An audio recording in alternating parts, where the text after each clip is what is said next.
Bom dia, alunos, professores, pais que nos acompanham, tudo bem? Sou a professora Elaine, vou moderar a aula da professora Andreia. Nesse feriado, é feriado ou não é, né, Andreia? Não sabemos. Não para sabemos. quem é feriado e para quem não é. Mas vamos aproveitar então. Tema da nossa aula de hoje, refletindo sobre o cotidiano. E os objetivos da nossa aula serão explorar o gênero textual crônica e os elementos da narrativa, pode colocar para isso, por favor. Analisar linguisticamente o gênero textual, a fim de identificar e reconhecer elementos de coesão referencial, reconhecer a importância da ativação e transposição de conhecimentos na construção do sentido de um texto. Andreia. Bom dia, 7º ano, professores e alunos. Vocês sabem que nós estamos fazendo uma revisão essa semana, né? E hoje nós falaremos um pouquinho de crônica e dos elementos da narrativa, certo? Então vamos lá. Acolhida. Para você, a situação de dificuldade vivida pelo outro importa? Primeira pergunta. Segunda pergunta. Ao presenciar o outro em dificuldade, o que lhe vem à cabeça? Você pode responder as duas numa só, ok? Vamos lá, 2 minutos para vocês.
Vamos lá, então. Antes de continuar aqui com as respostas, vamos lá, alunos do 7º ano D da Escola Jorge Rami, da Pro Marcela.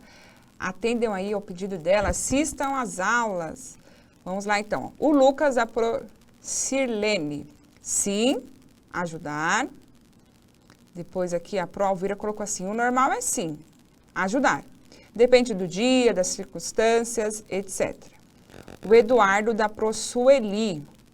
Colocou na 1. Depende da situação e da pessoa. Ó, interessante isso aqui. Depende da situação e da pessoa. A Ana Carolina, da Protelma. 1, sim. 2, ajudá-lo ou ajudá-la. Acho que é Rihanna, da Procláudia. 1, sim. 2. A primeira coisa que eu penso é ajudar.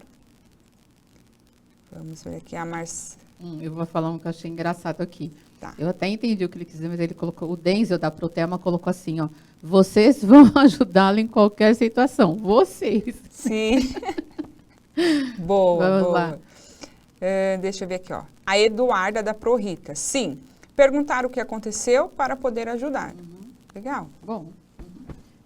A gente também acha, né, que o normal seja ajudar, né? Ou pelo menos se você não consegue ajudar, uma professora colocou que ela se sente incomodada. Às vezes você não tem a condição ali, não sei que situação, mas você não tem a condição de ajudar naquele momento. Mas aquilo incomoda, né? Isso já é importante. Ficar incomodado já é importante. Sim. O problema é você passar e fingir que não está vindo, né? Muito Se bem. sentir incomodado já é 50% aí de Sim. empatia, né? Uhum. Bom, vamos lá. Antes de fazer um levantamento de hipóteses aqui do nosso texto, eu preciso agradecer a Pro Cris Galo, da cidade de Olímpia, da Escola Capitão Narciso. Ela me enviou vários trabalhinhos dos alunos de uma aula do dia 14/5, e eles produziram telejornal, uma fez até uma brinquelândia, aí a prefeita falando, a prefeita é uma bonequinha, usou a casinha da boneca, ficou muito bonitinho. A outra fez entrevista com o pai, que é bombeiro, o senhor Sim. Ângelo, e uma outra aluna, que eu não lembro o nome agora, fez uma entrevista com a professora Daisy para falar do retorno às aulas e tal. Então, assim, ficou muito criativo. Ficou mesmo? E entraram mesmo no trabalho e demonstraram que entenderam ali os gêneros jornalísticos, tá? Show. Procris e alunos, um beijo para vocês da cidade de Olímpia, da Escola Capitão Narciso. Vamos lá. Agora sim, levantando hipóteses. Bom, nós vamos trabalhar então com um texto do Carlos Heitor Coni, que se chama O Suor e a Lágrima. Eu vou dar um minutinho para vocês se atentarem a esse título e levantarem hipóteses sobre o assunto que será tratado nesse texto. Vamos lá, um minutinho para vocês.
Vamos lá, então. Natan, da Proeva, história de superação. A Promarília, trabalho árduo. A Isadora, da Proemília, uma história de vida difícil. O Lucas, da Procirlene, esforço com alguma coisa, né? Depois temos aqui a Maria Luísa, da Prorita, trabalho com esforço. Eles seguiram nessa linha aqui, ó, do trabalho árduo. Tá. Eu peguei uma aqui da... Peraí, que fugiu. A Pro Luciana colocou o trabalho duro de alguém que luta diariamente. Meu Deus. Ó, Ana Cristina, será que era essa? Não, tinha de uma aluna, acho que era a Isabela. A Ana Cristina, da Proeliane, colocou assim, achei interessante. É.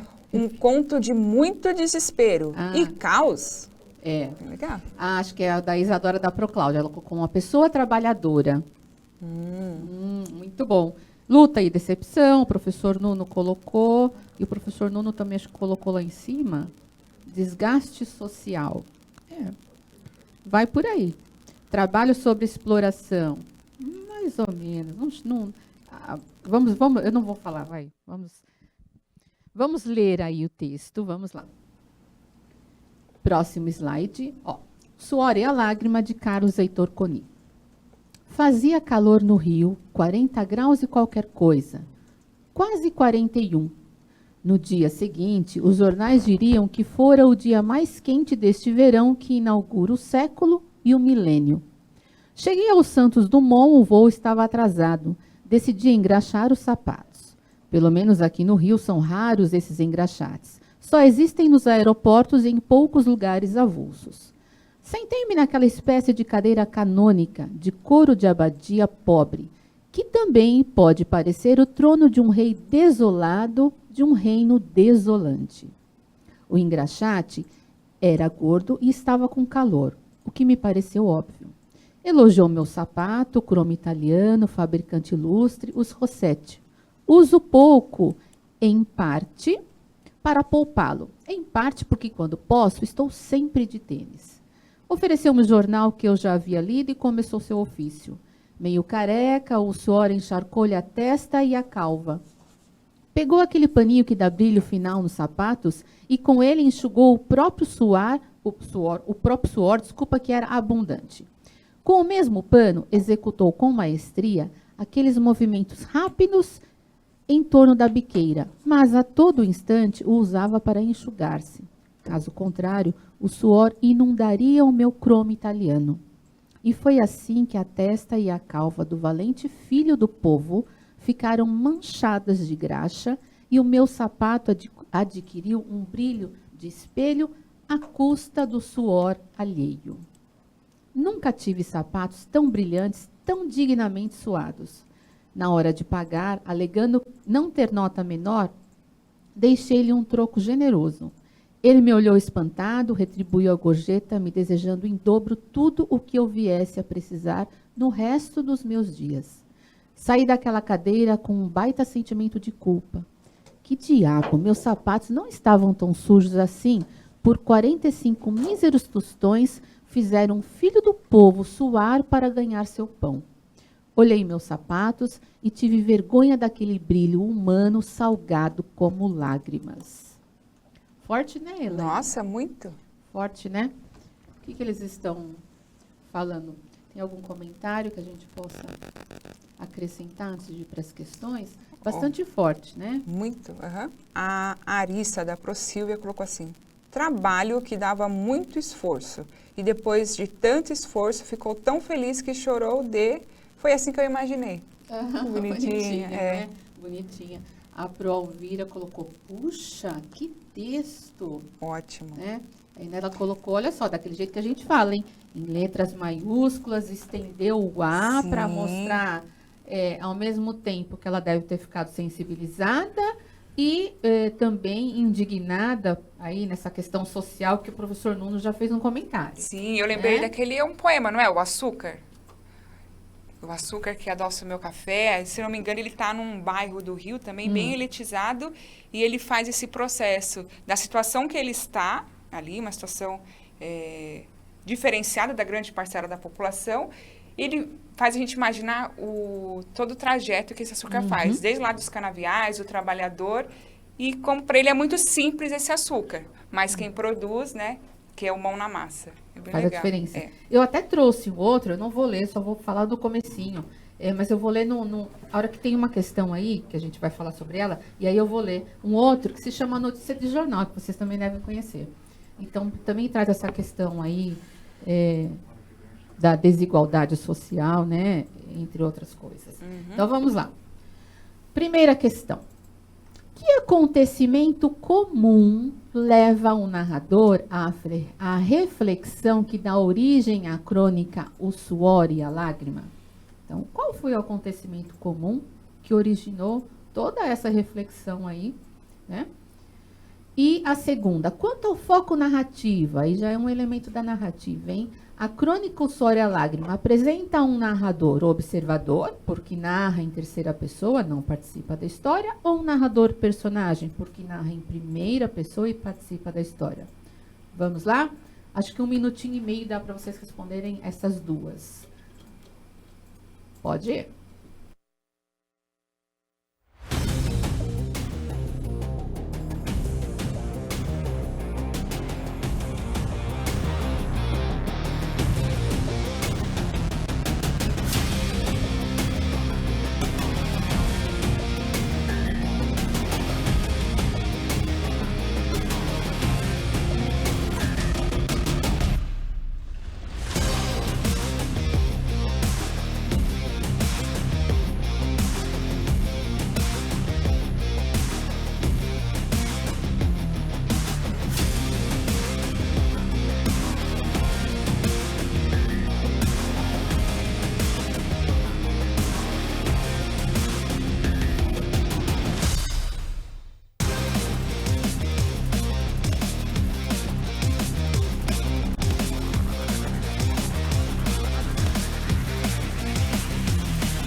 Vamos lá. O Miguel da Pronádia. 1. Desigualdade social. 2. Observador. Depois, Kaique da Procláudia. Um texto de suor, esforço e tristeza. Aí o Lucas da Prorita. Desequilíbrio na sociedade, é 1, ele colocou. A Provilma, 1. Engraxar os sapatos. 2. Personagem, porque narra em primeira pessoa. A Sabrina da Pro Elizabeth. 1. Desigualdade social. 2. Observador. Sim, vamos lá. Então, todos colocaram, né, o que tem a ver, assim, com a questão 1. Vamos colocar a resposta da 1 para eles, que é mais específico aí. Então, uma professora colocou o calor, né, de mais de 40 graus e tal. O fato de estar engraxando o sapato também. Então, é isso mesmo, o suor do engraxate. O acontecimento comum é o suor do engraxate do aeroporto Santos Dumont misturando-se à graxa, né? O que era uma coisa simples, né? Mais ou menos o que a professora enxergou, né? A professora Elaine enxergou, né? Uma cena de rua que você comentou na terça-feira. Foi. Né? A mesma coisa. Então, até aqui a gente também enxerga a poesia. Sim. Né? Até aqui a gente enxerga a poesia. Mesmo sendo uma crônica, a gente enxerga a poesia nisso tudo. Né? O que toca, gente. Então, vamos lá. E a segunda? Quanto ao foco narrativo, a crônica, o suor e a lágrima apresentam um narrador, personagem, né? Então, ele já começa falando, ele fala, já no segundo parágrafo, ele fala, sentei-me naquela espécie de cadeira canônica, sentei-me, né? Então, ele se inclui ali na história, né? Então, narrador, personagem, ok? Terceira e quarta questões. Em que lugar se passa o ocorrido? Acho que vocês vão lembrar, essa eu não vou voltar no texto agora. E a questão 4. Releia. No dia seguinte, os jornais diriam que fora o dia mais quente deste verão, que inaugura o século e o milênio. Se o cronista Carlos Heitor Coni viveu de 1926 a 2018, o trecho relido refere-se ao ano de 1999, 2000 ou 2001. Aqui é uma interdisciplinaridade aí, um pouco com matemática, um pouco com história, hein? Vamos lá. 1 minutinho e meio para vocês responderem essas duas.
Vamos lá, então. O Raul, do Proeli, colocou 3C, 4C. O Wesley colocou C no aeroporto. A Ágata, da Pro Elaine, colocou no aeroporto. E 2001. Mais? Não, vamos lá, então. Em que lugar se passa o ocorrido? Resposta para eles, certinho, no aeroporto Santos Dumont, né? Esse ficou claro, né? A gente firmou bastante aí no comecinho. E a 4, eu vi que vários acertaram, mas alguns também se confundiram aí, né? Então, 2001 e não 2000. Coloquem no próximo slide para mim, por favor. Aquele que estava em branco. Cadê? Sumiu? Que eu escrevi sumiu? Na lousa? Aqueles exemplos que eu tinha colocado? Onde foram parar? Será que fica na lousa? Ficou na lousa? Dá para pegar na lousa? Não. Sumiu? Ah, sumiu. Os exemplos sumiram. Então, prestem atenção. Ó, eu havia colocado, imaginando já que vocês pudessem se confundir, então eu havia colocado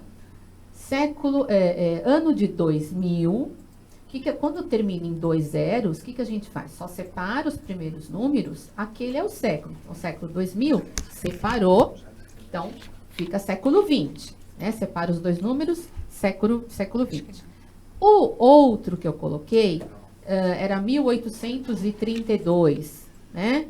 Então, se não termina em 2 zeros, você separa os 2 primeiros os números e soma mais um. Então, ficaria 18 mais 1, século 19. Então, 1832, século 19. 2000, século 20. Tá? Então, se ele falou que inaugurava o século, não poderia ser século 20, porque ele já nasceu no século 20, né? Ele nasceu em 1926. Então, 19 mais 1, século 20, certo? Então, só poderia ser 2001, o século, então, que estava sendo inaugurado, ok? Professora de História pode complementar aí se eu falei alguma besteira, professor de História, de Matemática, ok? Vamos lá. Próxima questão. 5. Releia. O engraxate era gordo e estava com calor, o que me pareceu óbvio. Elogiou meu sapato, cromo italiano, fabricante ilustre, os Rossetti. Uso pouco, em parte para poupá-lo, em parte porque quando posso estou sempre de tênis. Os pronomes o e lo, em destaque no texto, referem-se ao engraxate, ao sapato ou ao tênis? Podem responder sem dar tempinho. Essa daí para a gente ter um tempinho para as outras. Quem que pode? Letra B, a Proalvira colocou. Sapatos. Boa. Pro Marli. Uhum. Pro Vilma, sapatos. Isso mesmo. Ele fala, elogiou o meu sapato, cromo italiano, fabricante ilustre, os Rossetti, uso. Então, uso pouco, né, o sapato, em parte para poupar o sapato, né, em parte porque quando posso estou sempre de tênis. Muito bem. Questão 6. Vamos lá? Considerando a coesão referencial do texto, que expressão o narrador utiliza para se referir ao engraxate? Já vimos uma que é a pronominal, e eu quero saber agora em relação a uma outra expressão ou uma outra palavra. Como ele se referiu ao engraxate? Que expressão ele utilizou? Ela é repetida 2 vezes, certo? E o que o autor quis dizer com essa expressão? Pode colocar a expressão e o que ela já significou para você. Vamos lá, 1 minuto e meio.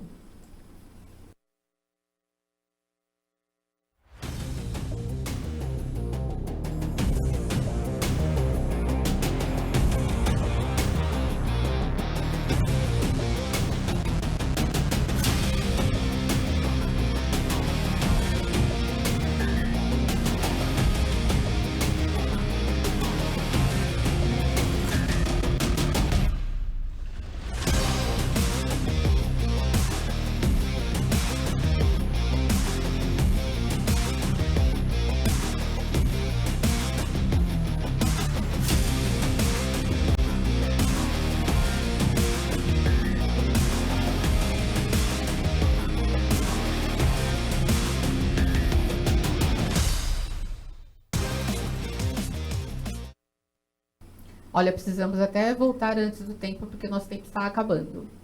E aí, eu estou vendo, coloca no texto novamente, a gente até gostaria de ter colocado, mas aí o nosso tempo acabou, a gente voltou. Não lembraram? Deixa eu ler aqui para vocês, ó.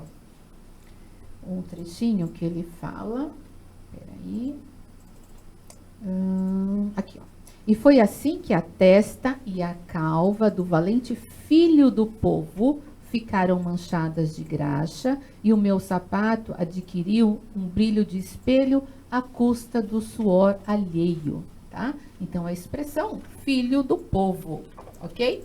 E o que ele quis dizer com essa expressão? Será que subiu alguma coisa? O que ele quis dizer? Tem uma aqui. Se refere ao sapato e que ele é um trabalhador como qualquer outro. Sim, isso mesmo. Vamos colocar a resposta já para elas por conta do tempo. Então, eu coloquei como sugestão, um trabalhador, gente sofrida, simples, entre outros, né? É um trabalhador simples e um trabalhador simples que eu falo assim, um trabalhador que precisa de muito suor e muita lágrima, na verdade. A lágrima foi do outro por conta do suor ser dele, né? Então, a empatia fez com que o outro soltasse aí lágrimas, certo? Por conta, né, da situação alheia. Ok? Gente, acabou o nosso tempo. Muito obrigada, Elaine, produção, 7º ano. Um beijo e até amanhã. Obrigada a todos, avaliem a nossa aula. Até amanhã. Beijos.